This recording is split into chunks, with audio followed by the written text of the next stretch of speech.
nuko Yesu niwe wenyine ushobora guhindura umutima w'umuntu. Afata abantu batungwaga na byeri bagatungwa na Bibiliya. Baravuga mu Kinyarwanda. They say in Kinyarwanda. Akabaye icywende ni koga niyo koze ni gacya niyo gakeye ni gashira umunuko niyo gashize umunuko umenya birangiriraho. Ariko ngewe nabonye muri Yesu akabaye icywende koga kagacya. Jesus Christ. Oh, hallelujah. Umuevangeliste ni umuntu ugenda akavuga abantu akabwira abantu ngo igisubizo cy'ibyaha byanyu cyarabonetse muri Kristo Yesu, nimumwizera ntateka muzacirwaho. Niyo mpamvu umuntu utavuga ubutumwa bwiza. That's why a person who does not speak the ushatse gospel, wamwita umugome. you can call him a bad person. Azi igisubizo This person knows the answer of death abantu babayeho that people are living in, ariko yanze but kubivuga. has refused. Itorero rikomeye ntago yizana abantu nirisohora abantu. Ndababwira niba Yesu ashaka yuko abantu bagenda, ngewe ndibabwira ngo muze. Yesu yaravuze ngo ale, nanjye ndibabwira ngo vene, ndababwira musohoke. He said you go out and I'm trying to bring you to me. So reka dusenge mu gihagaze niba bitabagoye. let's pray as we stand. Reka mbasabe dusenge duhagaze niba Let's pray bitatugoye. while standing. Ndabizi ko position zose wasengeramo cyangwa ni disposition mutima Imana yakumva. Whatever position, God can hear you. Ariko murakoze kubaha Imana. Reka dusenge. Mana, tugushimiye ubwiza bwawe buri hano hantu, turagushimira nanone ko waduhaye Kristo. Muri we twabonye ubugingo, muri we abari bari kure twigijwe hafi, abari bapfuye nta teka tuzacirwaho. Muri we twabonye identite idashobora kugajuka, idashobora gucuya, idashobora gusaza. Wagize neza kutwita abana bawe, wagize neza kutwemera tukabasha kwitwa abana bawe. Icyubahiro cyose ni cyawe. Tugushimira n'umwuka wera waduhaye kugira ngo tuyobore mu kuri kose. Uyu mwanya reka kugusiga k'umwuka wera kube ari giye uvuga, ari bene data bumva, twese dusigwe nawe. Ugabura n'abagaburirwa twese tugabane nawe. Buri wese ntasigare nk'uko yaje. Ureke rwose imbaraga ziherekeza ijambo ryawe muri uyu mugoroba zize zitegeke ziganze ubuzima bwacu.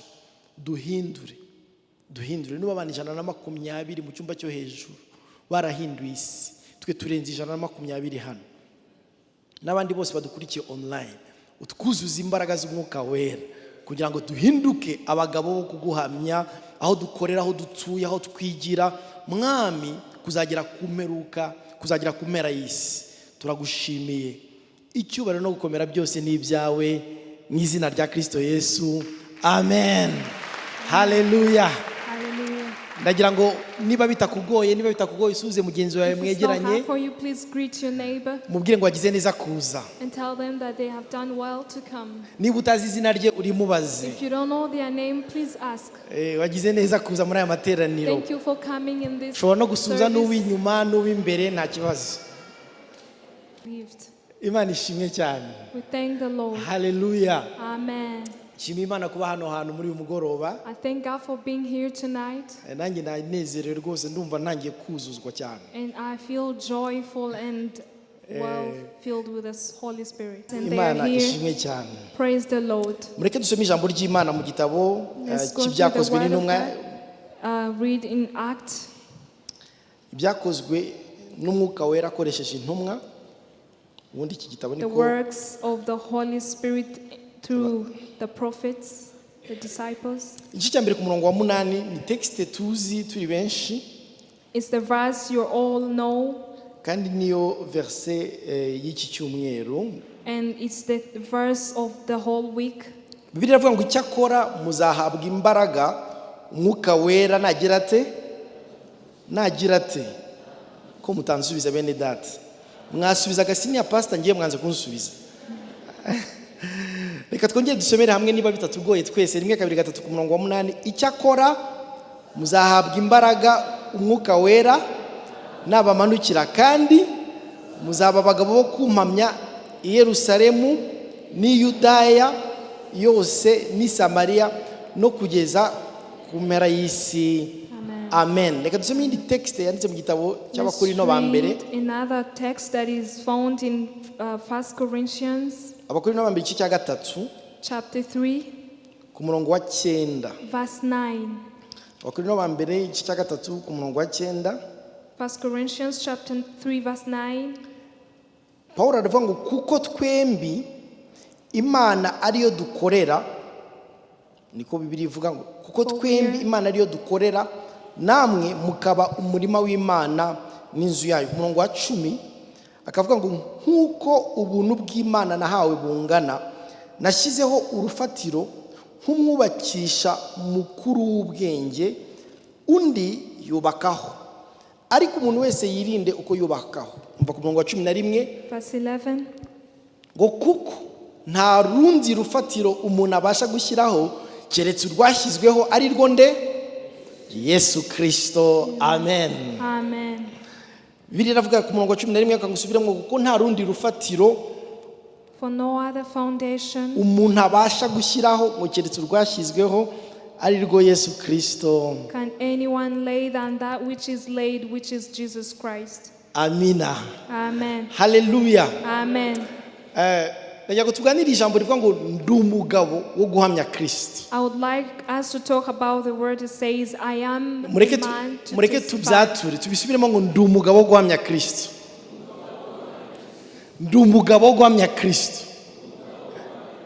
Now iri jambo umugabo ntago ari umugabo This gender. word man does not mean a gender. ni umuhamya. Ndi It umuhamya wo is guhamya someone who's Kristo. going to testify of Jesus Christ. I'm a witness. A witness of Jesus Christ. So Bibiliya iravuga ngo muzaba abagabo bo kumpamya. You'll be the witness.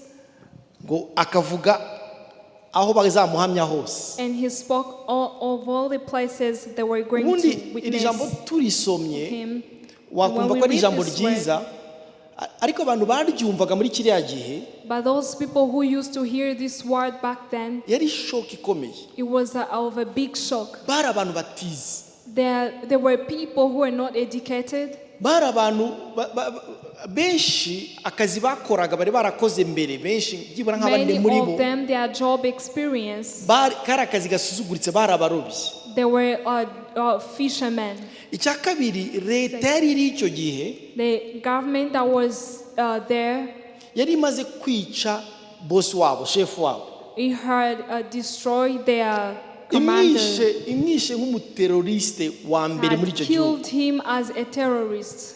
Icya gatatu nanone, The third, hari abandi bo bari barize teoloji y'icyo gihe. there are other people who had learned about theology. Hari abafarisayo n'abandi babaga mu rukiko rw'abayuda muri Sanhedrin, mu rukiko bo bari bashinzwe amategeko, bari bashinzwe Tora, bari bashinzwe ijambo ry'Imana ry'icyo gihe. There were Pharisees and those who learned more about law. They were judges. Ariko Yesu afata abantu bakeya cyane But Jesus chose few people basuzuguritse, who were so less nk'uko Bibiliya important. ivuga batigishijwe. As the Bible mentioned that they were Aravuga not ngo muzahabwa educated, imbaraga, and he said you will be strengthened. mukore ibyo amashuri You'll adakora, be given power into the things that education cannot do. mukore ibirenze ibyo kumenyekana And do byakora, more than the things they may think you might do. muzaba abagabo bo kumpamya. You will be the witness. Oh, hallelujah. Amen. Natwe uyu munsi Imana iratubwira ngo tube abagabo bo guhamya And Kristo. God is calling us to be the witness of Christ. Uyu ni umuhamagaro w'itorero. This is a calling of church. Reka mbabwire ibintu bibiri wenda ntangira. Icya Let me mbere tell you two things as I begin.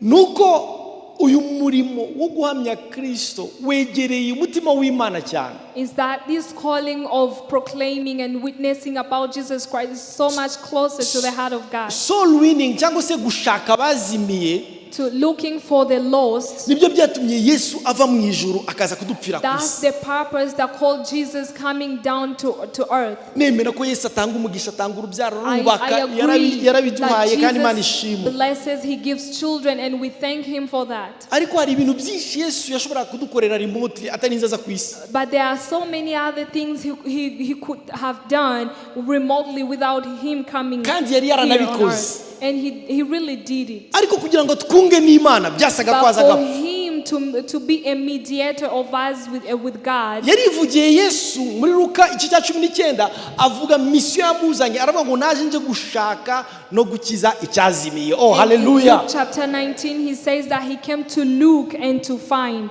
dore ngiki cyamuzanye. And this is what brought him. iyo ukora umurimo w'ivugabutumwa uba urimo urakora ikintu cyazanye Kristo Yesu gupfira ku isi. When you're doing a work of evangelism, you'll be doing the work that brought Jesus on earth. niyo mpamvu Imana igendana n'abagiye. That's why God works with those who are going to look for the Reka lost. bisubiremo. Bibiri avuga ngo dore ndi kumwe namwe. The Bible says, look, I am with you. ariko iryo jambo ryavuze ngo as you go, mbese nimugenda dore ndi kumwe namwe. As you go, I am with you. niko Matayo yabyanditse ari Yesu bivuze. What the Bible says in Matthew. rero icya kabiri nanone nshaka kubabwira, The second I want to tell iri you, jambo twasomye yavuze ngo muzaba abagabo bo kumpamya. this word we read it says will be the witness of me. mu cyongereza avuga ngo you shall be my witness cyangwa you will be my witness. bishatse kuvuga nta probability irimo, nta kuvuga ngo you can, mushobora kuba abagabo bo kumpamya, ahubwo muzaba abagabo bo kumpamya. It doesn't mean that you might, you can or you cannot. It means it's a must. You must do it. Bibiliya ikomeza ibyerekana henshi muri Bibiliya, The Bible continues to mention it. nkuko bakunze kwita bagita inshingano nkuru. Like we can call it a responsibility. muri Matayo 28 Yesu yarayivuze, muri Luka, muri Mariko 16 Yesu yarayivuze, aha mu byakozwe n'intumwa Yesu yarabivuze, muri Yohana 20 Yesu yarabivuze. henshi bakomeza kuvuga yuko umurimo wo kuvuga ubutumwa bwiza Imana itawuhaye abamarayika yawuhaye njyewe nawe. In different books in New Testament, it mentions that God gave this responsibility of evangelism to me and you, not the angels. iriya text irantangaza ukuntu kwa Korneliyo marayika yasanze Korneliyo ntiyamubwiriza, ntiyamubwira ibya Yesu.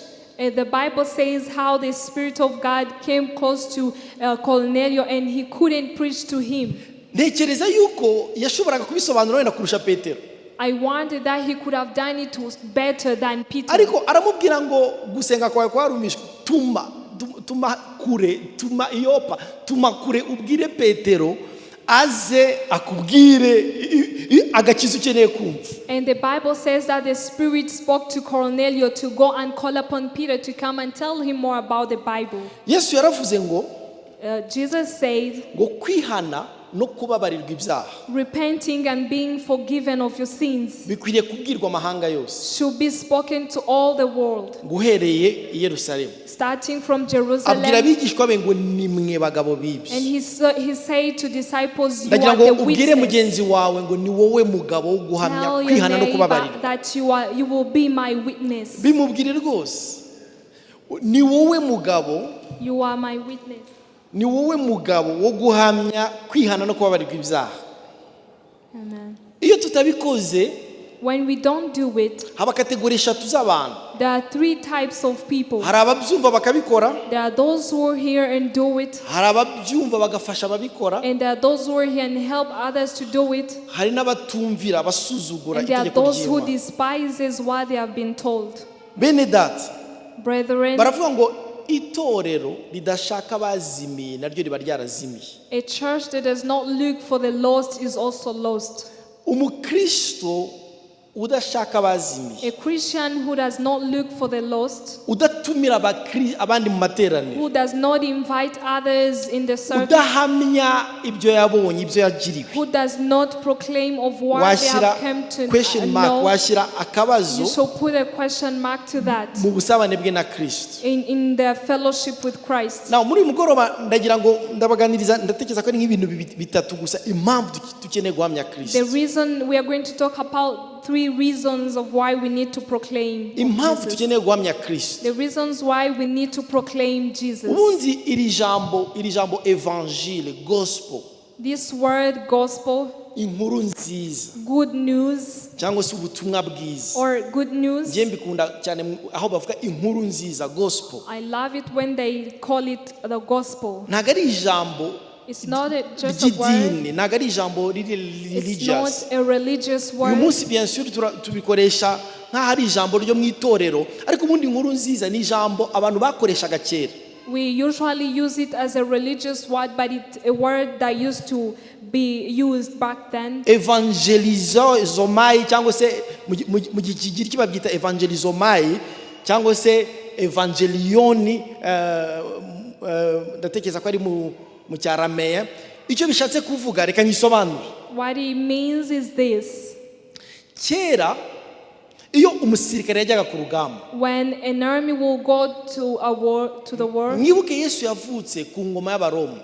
remember Jesus was born on the Kandi reign ingoma of y'Abaroma yari Romans, isimbuye ingoma y'Abagiriki. and the Romans' reign had replaced the Baba ari Greeks. Abagiriki, baba ari Abaroma, iyo babaga bafite umujenerali akajya ku rugamba, Both Romans and Greeks, wherever they would have a commander to go to a akanesha, war and conquer, abo barwanaga yarabafataga akabica. he would take all the people they have conquered over and kill Iyo them, yabaga yabafashe akabafungira ahantu runaka or they would held them captive, bategereje gupfa, and while they're waiting to be killed, yabahaga umusirikare ubarinda. he will give to them someone to look after them. Iyo wa musirikare wabarindaga yabaga ategereje itegeko rya generali rivuga ngo ba bantu twafashe mateka cyangwa se ba bantu twafashe bunyagano mu bice. Whenever the security guard would wait for the word, a command from the above to kill them, Hari ubwo rero generali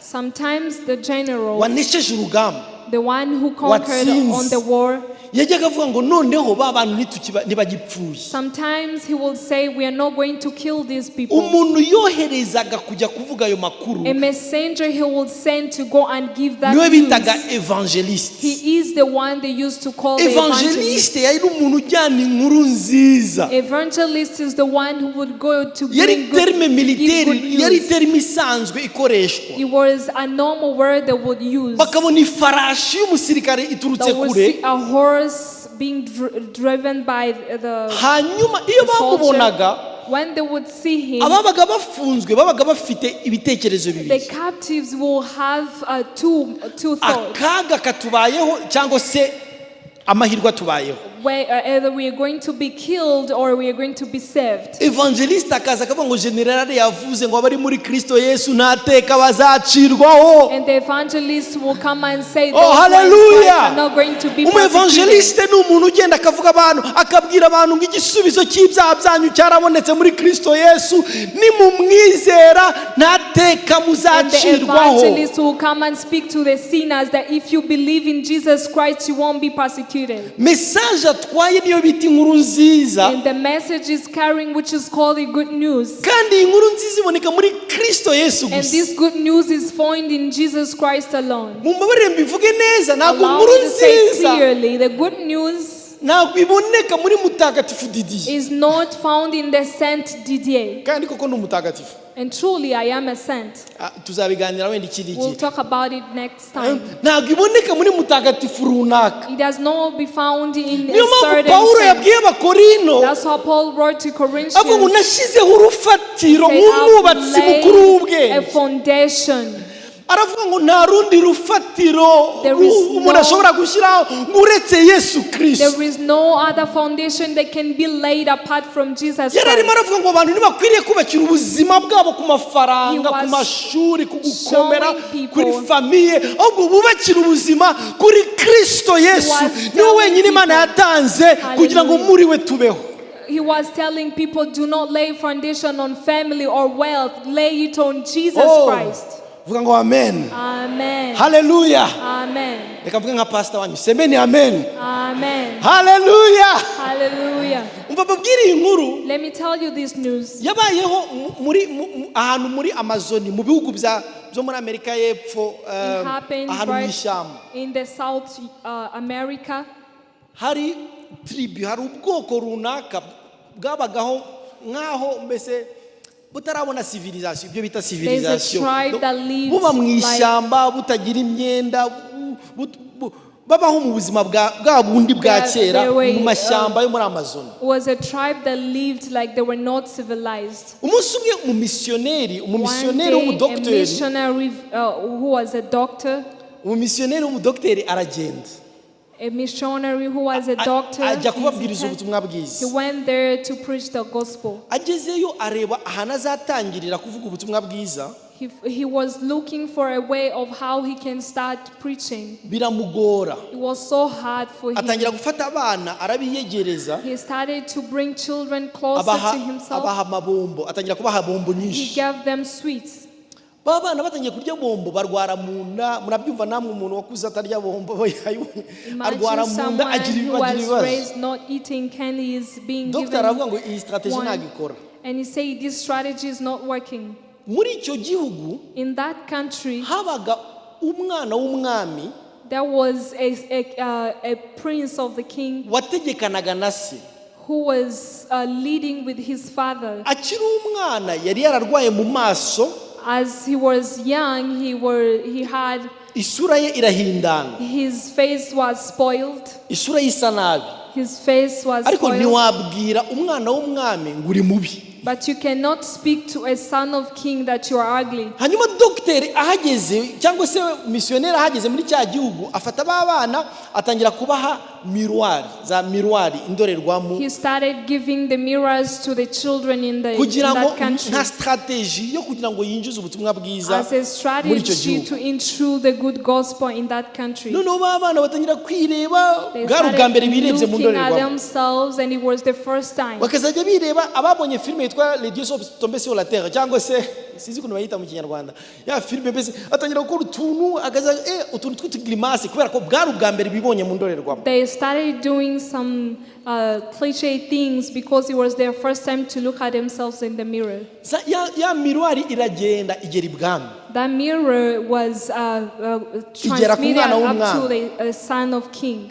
Umwana w'umwami arayifata. A child of a king, when he looked at himself, he realized he was ugly.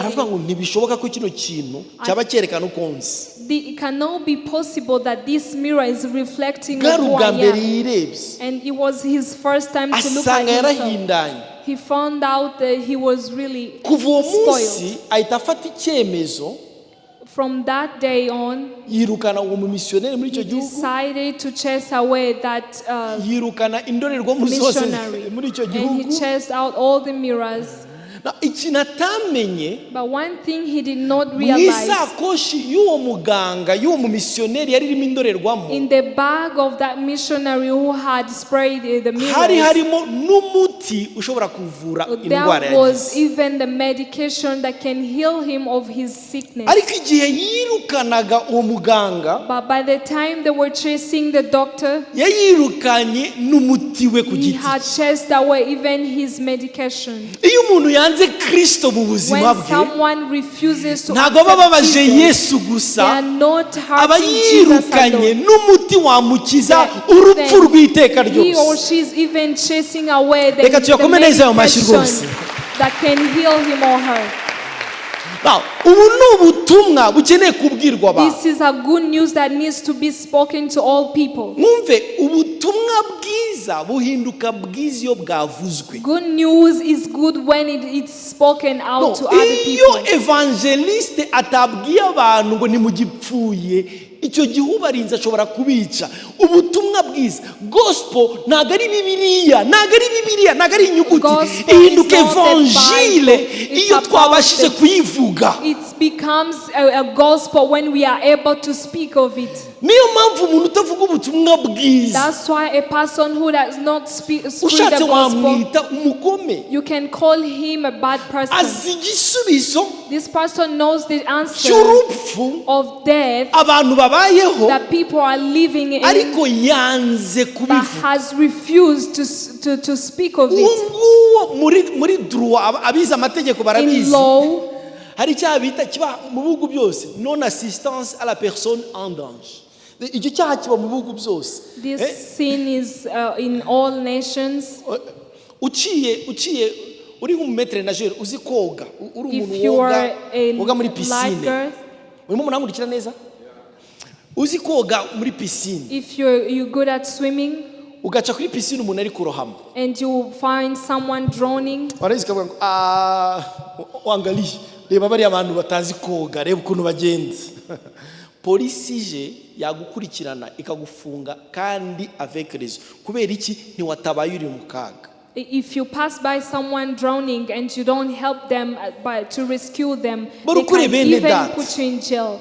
Umva, iyo dukorana n'abantu mu kazi, when we work with our colleagues, tugaturana n'abantu, tukagendana n'abantu, we are neighbors, we work with them, ukamurangira ikibanza cyiza kiri ahantu igasogi, you manage to show them a good land they can buy, umumama mwiza wa Kimisagara uzi gusuka meshe, and you manage to tell them of a good person who can braid their hair, ukamurangira ibintu byiza muri ubu buzima yakoresha, to address ariko to them utamurangira Kristo, fail to address them to Jesus, udakoresha social media zawe ngo ubwire abantu ko Yesu abakunza, to use your social media to spread a good gospel, habari ikibazo utarabisobanukirwa cyangwa se nawe ubwawe utararyohewe n'uwo Yesu. Maybe you haven't understood, or maybe you don't know the sweetness of the Jesus you are. Ariko Imana ishimwe itu opportunity nk'izi ngizi, for the opportunity ituhaye kino cyumweru. He has given us this kwa gatandatu tuzajya mu ivugabutumwa. On Saturday we will go to spread the gospel. Twebwe iwacu turimo turasengera abantu 500. For us we are praying for over 500 people bazakizwa who get saved ku cyumweru. On Sunday. Iterano ryo ku cyumweru tuzarikuraho. On Sunday we won't fellowship. Abantu bazaza gusenga tubasengere tutaba musohoke. People will come to pray and we'll send them outside. Hallelujah. Hallelujah. Mumve kuko twasobanukiwe yuko itorero rikomeye naga yizana abantu nirisohora abantu. The church that is great is the one that sends people outside. Know that they want the people. This will be the third time we'll be doing it. The first time we said it was not possible. On Sunday you send people outside to go and preach the gospel. If Jesus wants people to go out, he said you go out and I'm trying to bring you to me. So I'm going to tell you to go. On Saturday here at Kimisagara, abari muri Kristo Yesu bimeze bita abari muri Kristo Yesu nukujya kubwira abantu kwinjira muri Kristo Yesu. We are going to speak to people in entering in Jesus Christ. Ndabizi neza abandi bavuga ubutumwa bazabivuga cyangwa se na muzanenga na strategy ntago tuzajya kubabwira kwinjira muri restoration nabyo nibyo ariko tuzabinjiza hehe muri Kristo Yesu. We will manage to call them to enter in Jesus Christ. Impamvu rero dukwiriye kubikora, and the reason why we need to do that, the first reason, nuko Yesu niwe wenyine ushobora guhindura umutima w'umuntu, because Jesus alone can transform someone's heart. Hallelujah. Hallelujah. Benedata nimugoroba narebye amakuru last night I watched news, or maybe you did as well. Narebye amakuru y'umuntu umaze kujya Iwawa inshuro 8. I saw someone who have gone to Iwawa 8 times. namwe amakuru. Maybe you watched the news. Mutarebye nanjye narebye kuri YouTube muzanyere nahise mvuga ngo ubuse Iwawa ntago bafite imbaraga zihindura umutima w'umuntu. Iwawa, they don't have the power to transform someone's heart. Icyakora barasanasana. But they try to. Hari ibyo bakora. They try to mend it. Ariko ntago bafite imbaraga zishobora guhindura umutima w'umuntu. But they don't have power to transform someone's heart. Ariko Kristo Yesu Jesus Christ, afata abantu batungwa na byeri bagatungwa na Bibiliya. Find the people who are being sustained by alcohol and be sustained by the Bible. Baravuga mu Kinyarwanda, They say in Kinyarwanda, ngo akabaye ICWENDE ntikoga. What has become more dirty can never be washed. Baravuga ngo akabaye ICWENDE ntikoga, niyo koze nigacya, niyo gakeye nigashira umunuko, niyo gashize umunuko umenya birangiriraho. Ariko ngewe nabonye muri Yesu akabaye ICWENDE koga kagacya. Jesus Christ can be washed and become clean. Yesu afata umutima w'umuntu w'umwicanyi akamuhindura umukozi w'Imana nka Pawulo ubwiriza ubutumwa bwiza akandika hafi 1/3 cy'isezerano rishya. Vuga ngo amen. Hallelujah. Of the good gospel. Imana ishimwe cyane. Praise the Lord. nta wundi mutsi There is no abantu other medication bakeneye that people uzabarangira akazi ni It's byiza good to give them some job uzabashyire muri opportunities. pdf bashyire muri gahunda z'ubudehe ni vrai ni vraiment It's really gahunda za leta good to nzihaye amashyi offer good ariko jobs. yesu But niwe wenyine Jesus ushobora guhindura umutima He w'umuntu is the only one who can change someone's heart.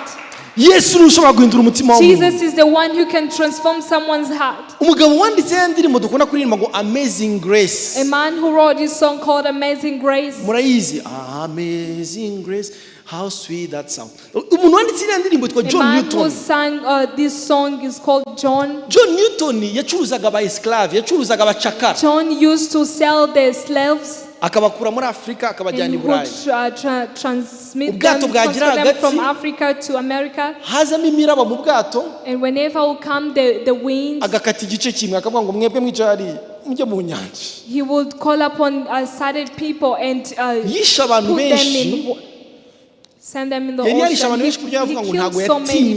yatinyaga He never feared to kill.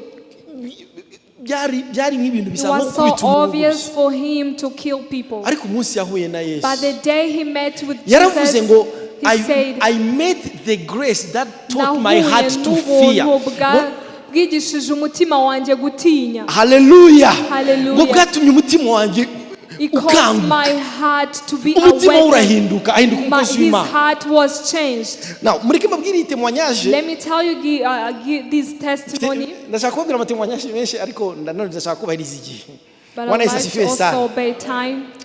now uyu mugabo mushobora kuba mumuzi muzamurebe Maybe you know kuri this televiziyo man. You can ni watch umukozi him on w'imana TV. He is a servant of God. yitwa Nicky Cruz His name is Nicky Cruz. bamwe mushobora kuba mumuzi Some of you know abandi him. ntabwo tumuzi ntacyo bitwaye Some of us, we don't know him. Nicky And it's Cruz okay.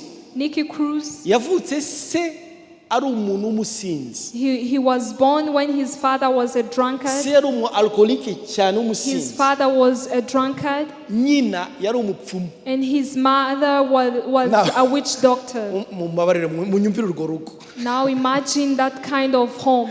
se anywa iza yose suruduwiri dunda ubwonko zose arazinywa yarangiza mama nawe ari mu nzuzi ari guterekera His dad was a drunkard, iwabo nta mahoro yahabaga and there was no peace in their home. yaravuze Nicky Cruz ngo afite imyaka 6 And he spent 6 years. ngo nyina yaramufashe ngo aramuzunguza mukubita ku rukuta His mother swing him around and hit him on the wall. Nicky Cruz ahita avuga ngo désormais sinzongera kurira yaravuze ngo yarize amarira ya nyuma icyo gihe He said that's the day he cried his last yabaga tears. muri Amerika Latine muri Mexique ndatekereza He was in Mexico. ashaka uburyo ajya muri Amerika He found a way to go to America. atangira ubujura bukomeye He became a thief. agira gang He agira became a gangster. agira groupe y'abantu babajura He had a bicaga crew of the thieves bafataga abagore who ku ngufu killed. bibaga banywaga kokayine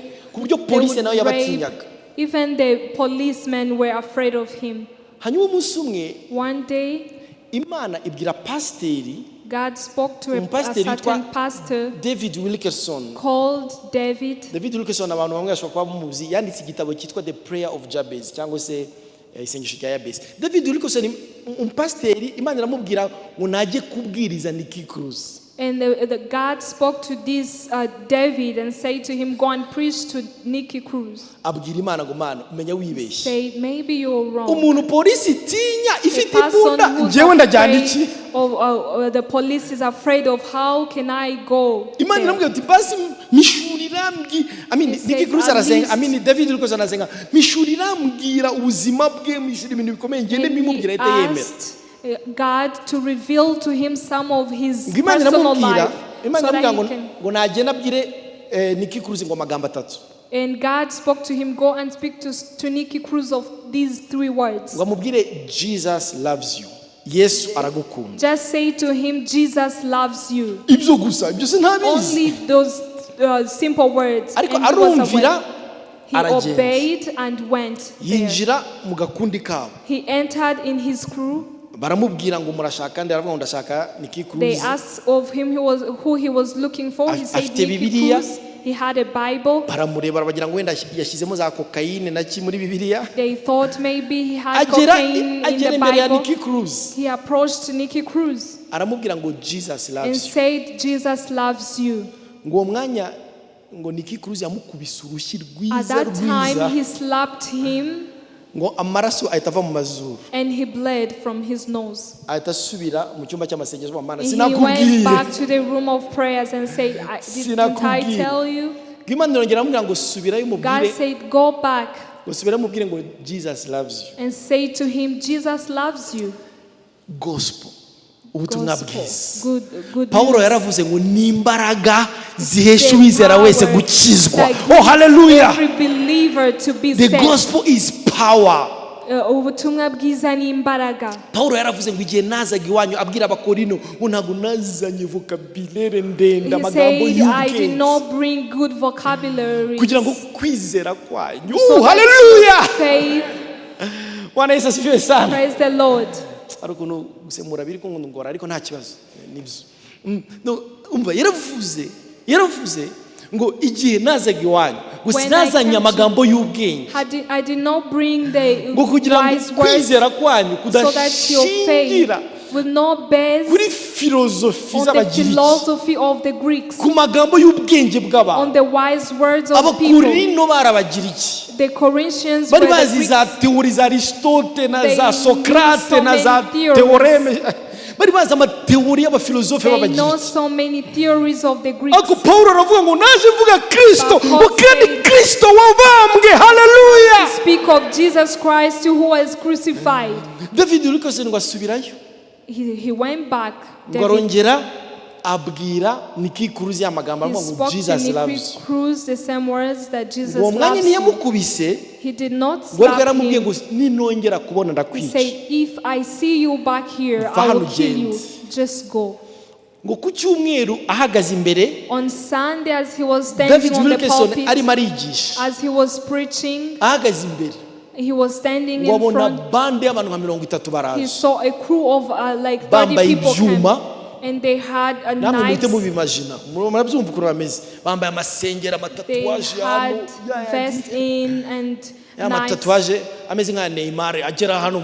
With tattoos.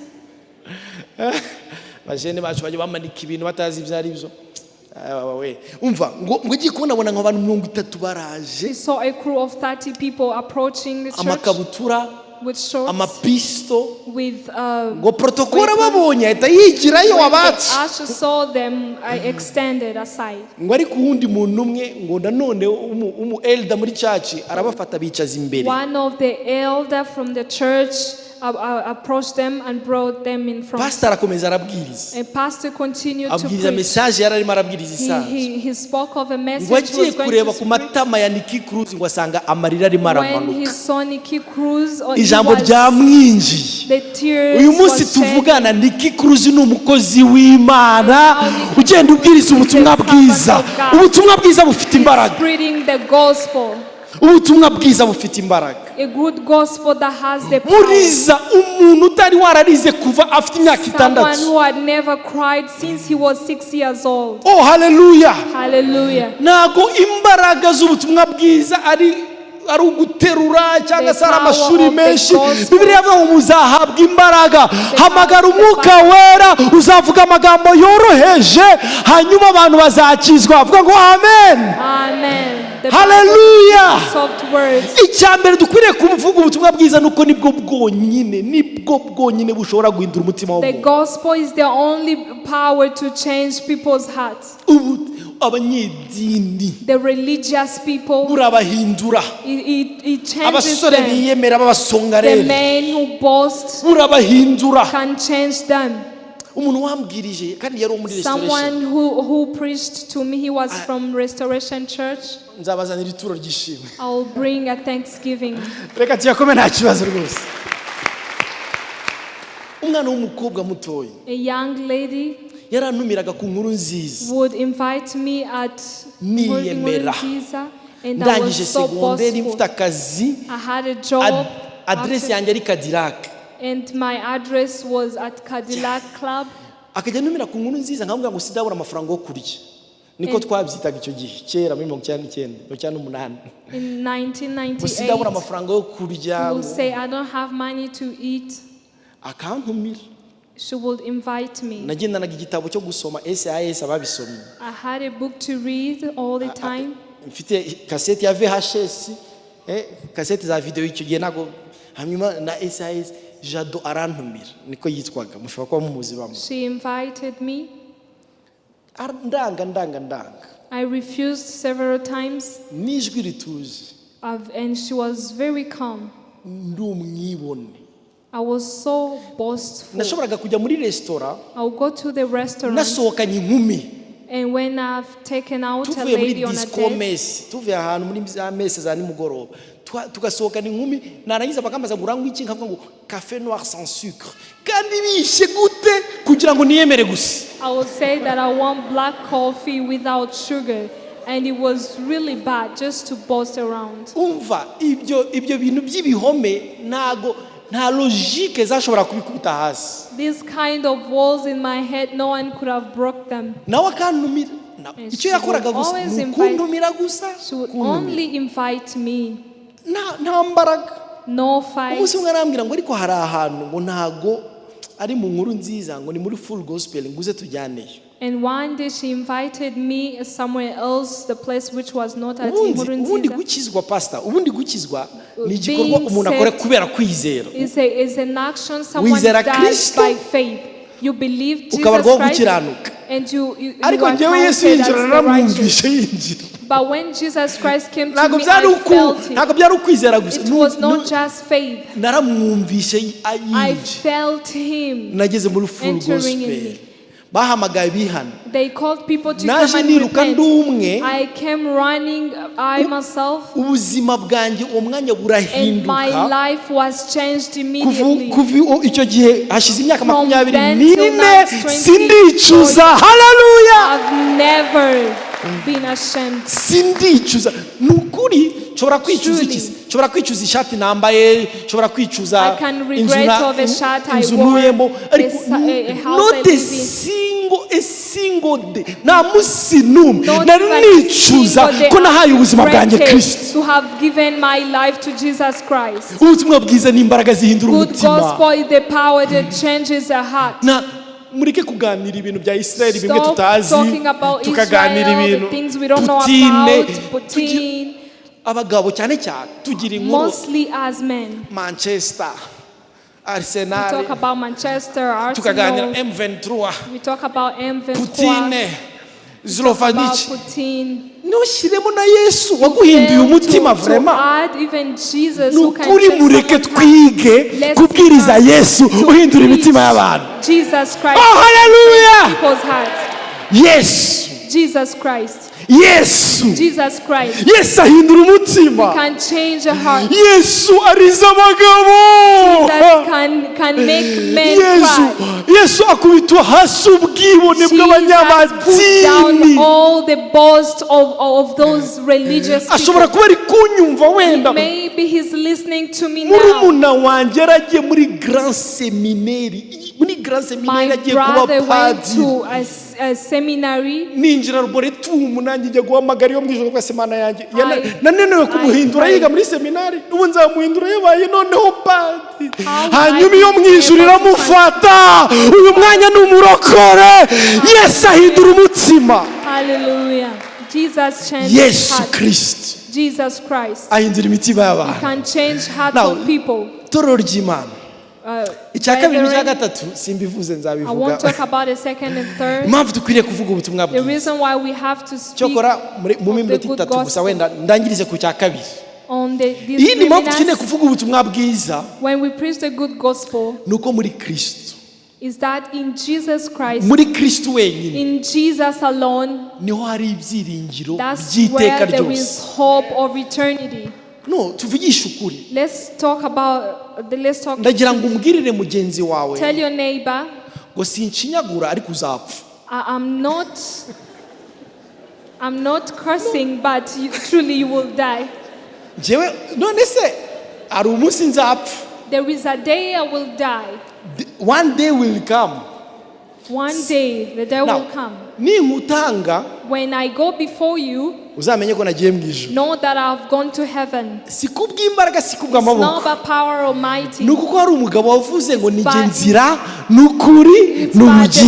hallelujah. And who say that I'm the way, the truth, and the life. Great people come in, reach in front of death, and they are full of fear.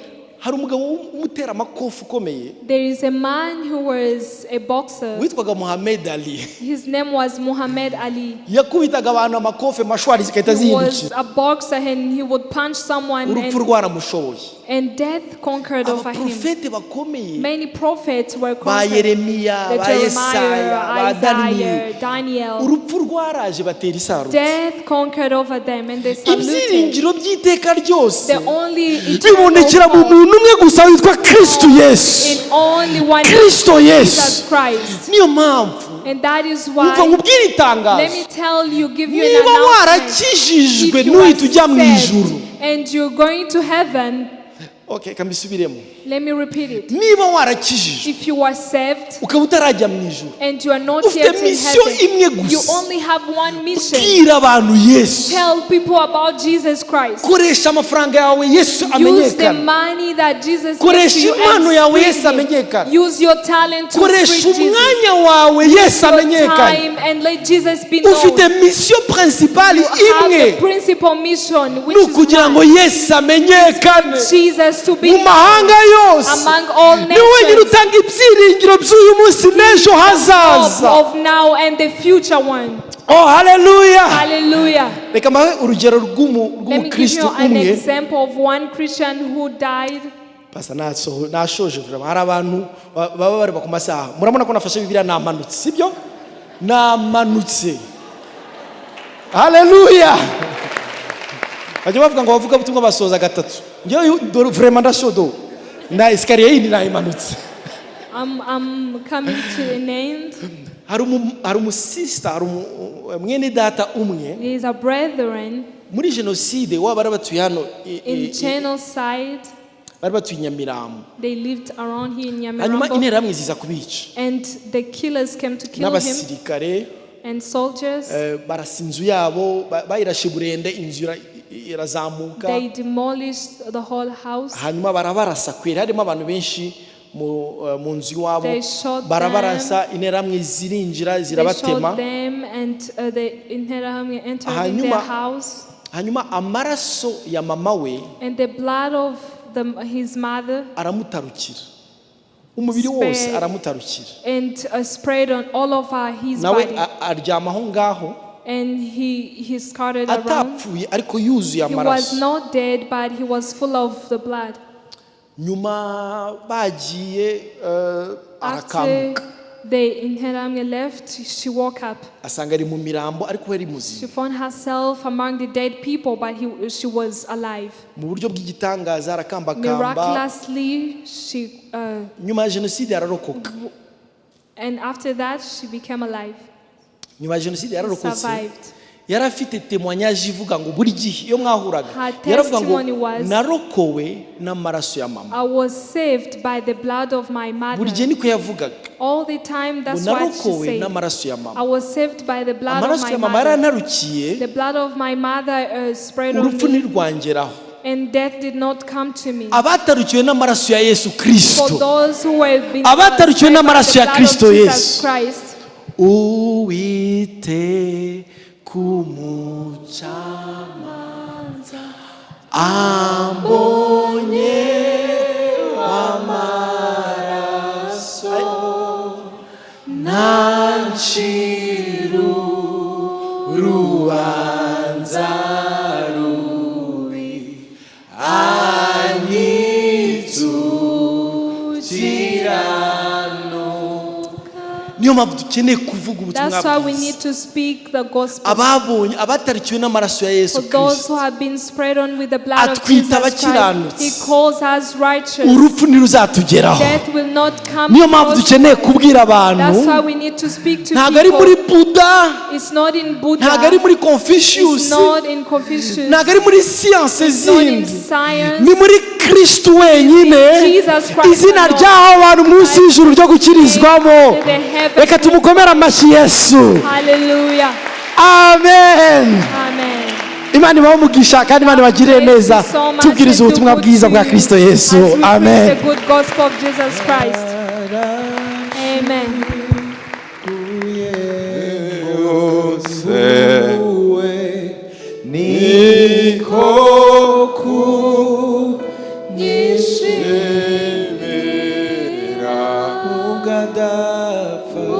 Uva dapfa si